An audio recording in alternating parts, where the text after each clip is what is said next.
ஆன்மீக நண்பர்கள் அனைவருக்கும் அன்பு கலந்த வணக்கங்கள். இன்றைக்கு நாங்கள் ஆன்மீகம் சம்பந்தமான பதிவில் ஏன் எடுக்கிறோம் காவடி, அதன் பின்னால் இருக்கக்கூடிய சிலிர்க்க வைக்கக்கூடிய வரலாறை பார்க்கலாமா வாங்க. முருகப்பெருமானின் பக்தர்களுக்கு காவடி என்பது வெறும் நேர்த்திக்கடன் அல்லங்க. இது பார்த்திங்கன்னா இறைவனிடம் தங்களை முழுமையாக ஒப்படைக்கும் ஒரு புனித பயணம்னே சொல்லலாம்.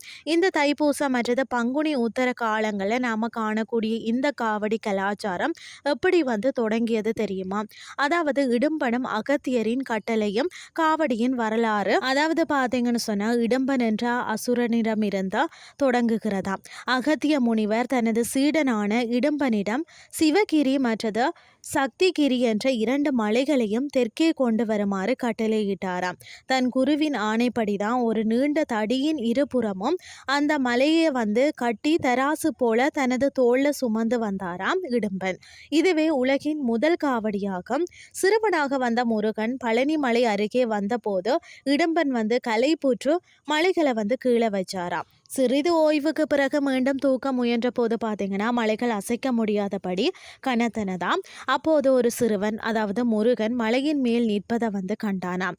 மலை என்னுடையது, கீழே இறங்கு என்று இடும்பன் சத்தமிட அந்த சிறுவன் மறுக்க இருவருக்கும் போர் ஏற்பட்டது. போரில் இடும்பன் வீழ்ந்தான். இடும்பனின் மனைவியின் வேண்டுகோளுக்கு இணங்கதான் முருகப்பெருமான் அவனுக்கு உயிர் பிச்சை அளித்து அருள் புரிந்தாராம்.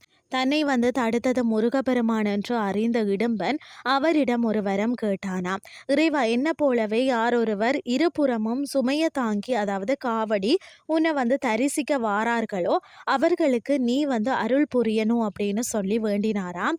முருகனும் அதற்கு சம்மதித்தாராம். அது முதல் காவடி எடுக்கும் வழக்கம் உருவானது. இன்றும் பார்த்தீங்கன்னா பழனி மலைக்கு செல்பவர்கள் முதல்ல அடிவாரத்தில் இருக்கும் இடும்பனை வணங்கிய பிறகுதான் முருகனை தரிசிக்க செல்கிறார்கள். காவடியின் பல்வேறு வடிவங்கள் பக்தர்கள் தங்கள் வேண்டுதல்களுக்கு ஏற்பதான் பல வகைகளில் காவடி எடுக்கிறார்கள். பால் காவடி பார்த்தீங்கன்னா அபிஷேகத்திற்கு பால் சுமந்து வருதல்.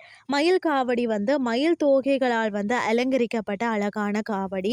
பன்னீர் காவடி வாசனை மிகுந்த பன்னீர் குடங்களை சுமந்து வருதல். அதே மாதிரி சந்தன காவடி அரைத்த சந்தனத்தை முருகனுக்கு கொண்டு வருதல். அழகு காவடி உடல்லையும் பார்த்தீங்கன்னா நாக்கிலையும் வேல் குத்தி கொண்டு பக்தியை வெளிப்படுத்துதல். சுமக்க முடியாத கவலைகளையும் பாவங்களையும் உன்னிடம் சுமந்து வந்து விட்டேன் முருகா, இனி நீயே கதி என்று சரணடைவதே காவடியின் உண்மையான தத்துவம்னு சொல்லலாம். வெற்றிவேல் முருகனுக்கு அரோகரா. இன்றைய ஆன்மீகம் சார்ந்த பதிவு உங்களுக்கு பிரயோசனமாக அமைஞ்சிருக்கும்னு சொல்லி நானும் நம்புகிறேன். இதே மாதிரி மற்றொரு ஆன்மீகம் சார்ந்த பதிவோடு உங்களை சந்திக்கிறேன். நன்றி.